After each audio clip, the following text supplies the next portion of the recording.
Assalamualaikum warahmatullahi wabarakatuh.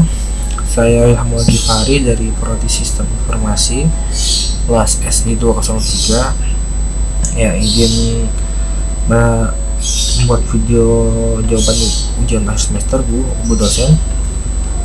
Di sini saya mengerjakan mata kuliah estetika humanisme.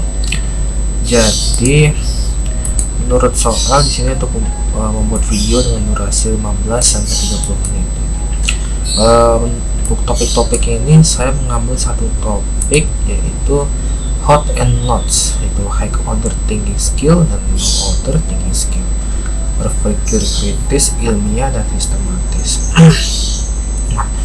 Nanti untuk awal videonya saya akan memberikan sedikit pendahuluan materi, lalu akan ada studi kasusnya juga di akhir-akhir pertengahan hingga akhir video, dan ada daftar pustakaan juga.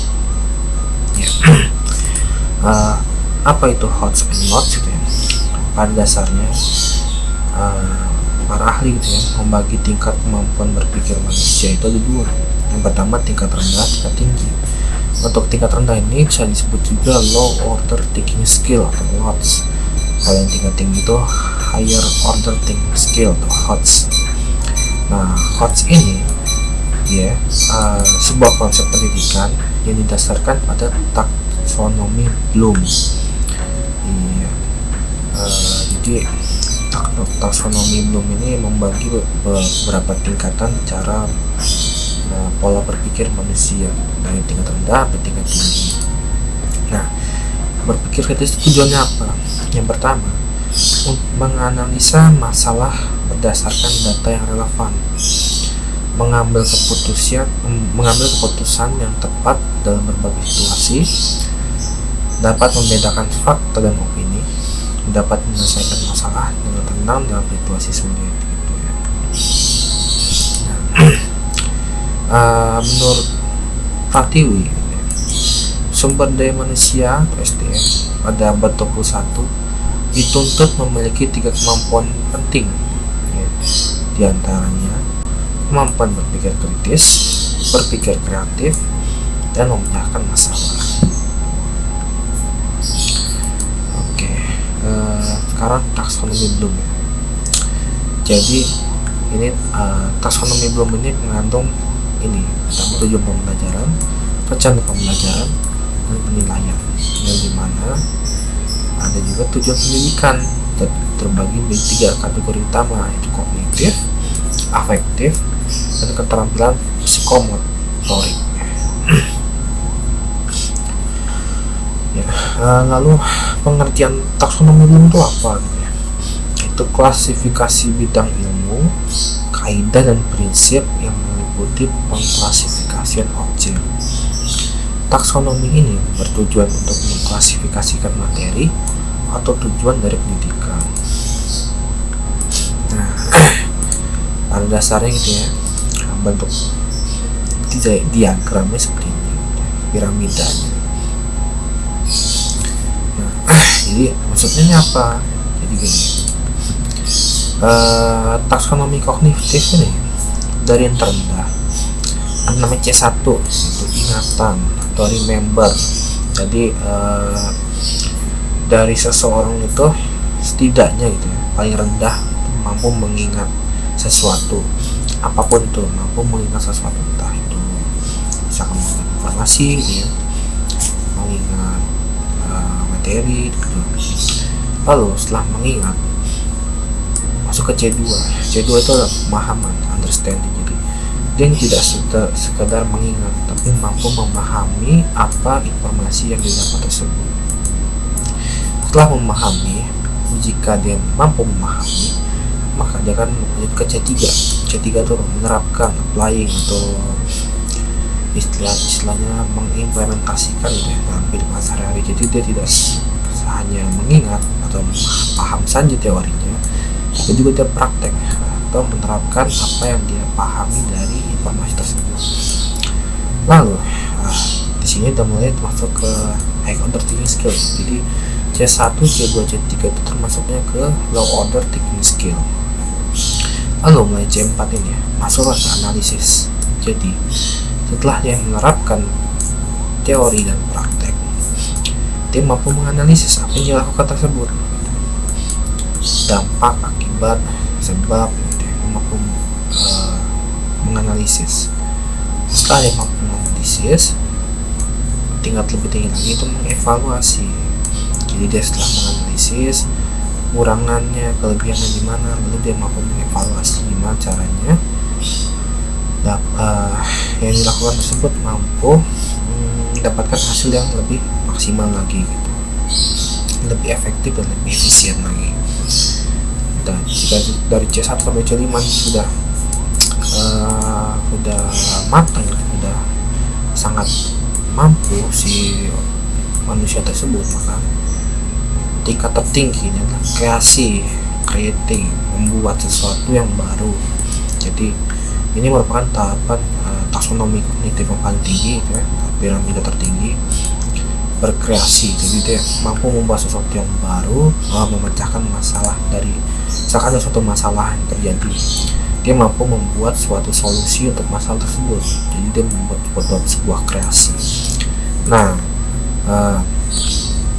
6 poin ini digagas dan disempurnakan ya oleh Anderson dan Krathwohl pada tahun 2001. Ini mulai dari menganalisis sampai berkreasi ini kemampuan memecah masalah, gitu ya. Nah, lalu kita studi kasusnya apa? Nah, jadi studi kasusnya di sini saya mengangkat tema gitu ya, penerapan HOTS and LOTS dalam ajang.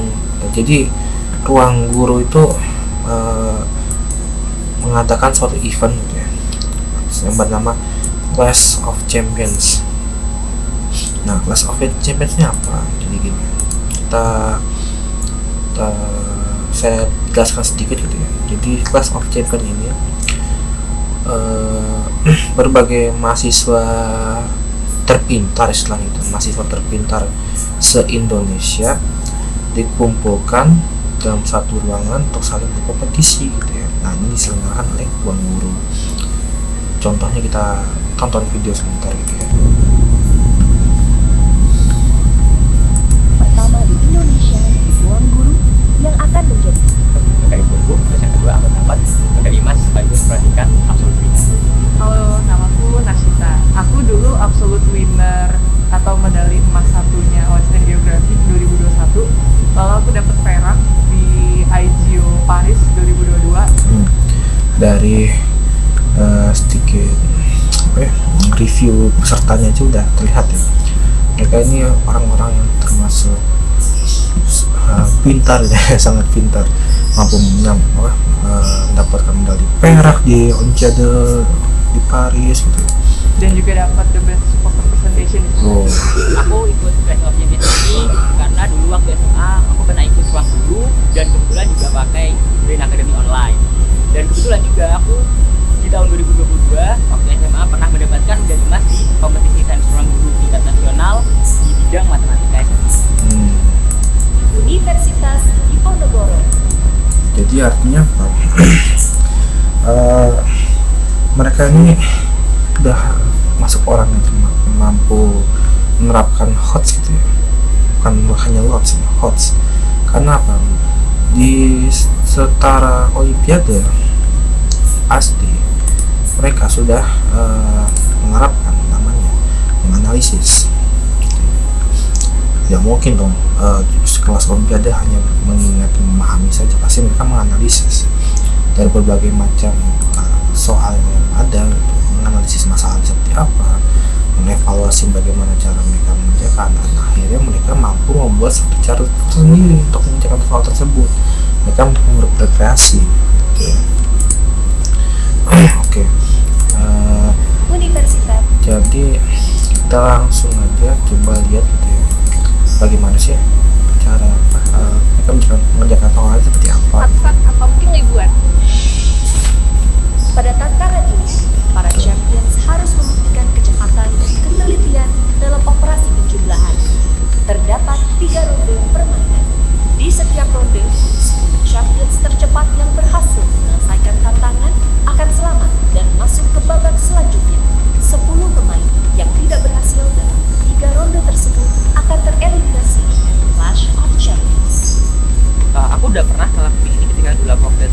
jadi aku pikir aku bisa di game Extreme Edition kali ini. Extreme Edition. Ronde pertama. Terdapat 625 bilangan yang harus dijumlahkan. 10 champions tercepat yang berhasil menyelesaikan penjumlahan dengan benar akan masuk ke babak selanjutnya. Cuman aku nggak expect pas ternyata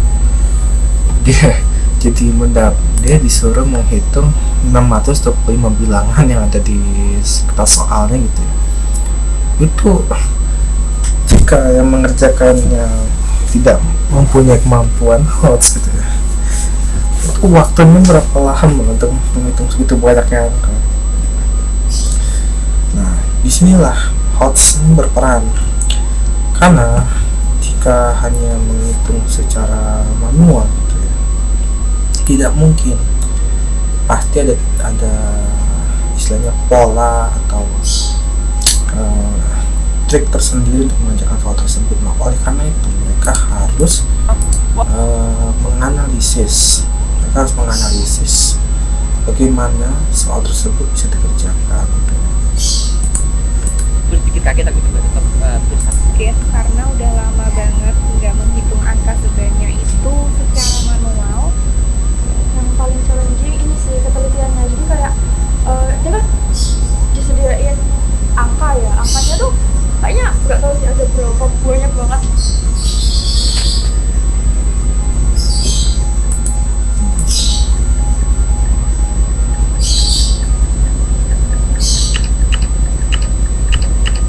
Jawaban salah. Nah, gitu ya. Jadi di samping mereka harus HOTS, berpikir secara kreatif gitu, ketelitian juga sangat bermain penting.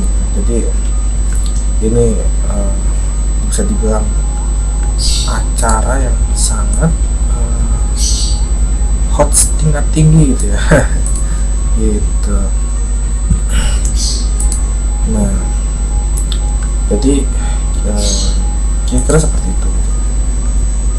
Ajang Clash of Champions ruang guru dan penerapan HOTS and Notes. Jadi penerapan notes ini sebenarnya dasar banget ya. Mereka hanya perlu mengingat dasar-dasar matematika yang hanya mereka pelajari gitu.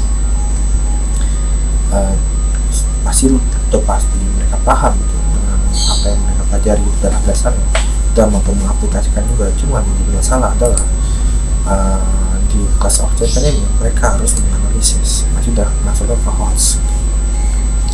Mereka juga harus mengevaluasi yang mereka lakukan itu benar nggak caranya. Dan jika sudah benar, mereka mampu berkreasi, mereka mampu menemukan cara tersendiri dalam mengerjakan.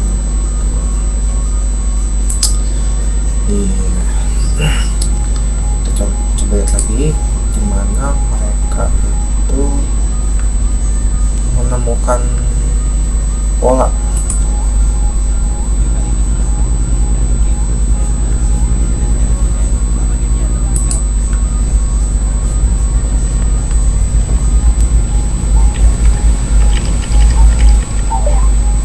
Selamat, Maxwell berhasil.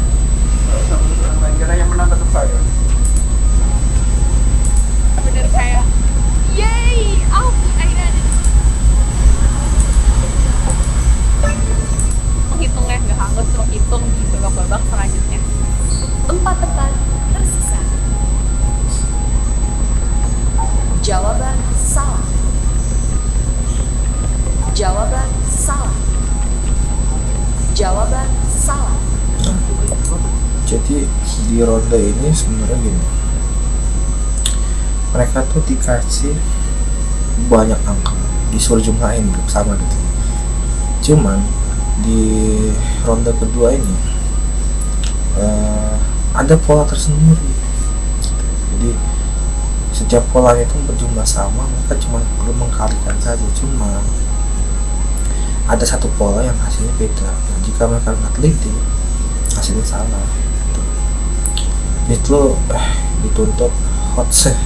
Mereka mampu menganalisis dan terjadi ada data yang beda gitu. Nggak semua pola sama gitu. ya seperti itu kan Clash of Champion dari Ruang Guru. Nah, kesimpulannya apa? Kesimpulannya HOTS and LOTS ini sangat berperan penting gitu dalam kehidupan sehari-hari.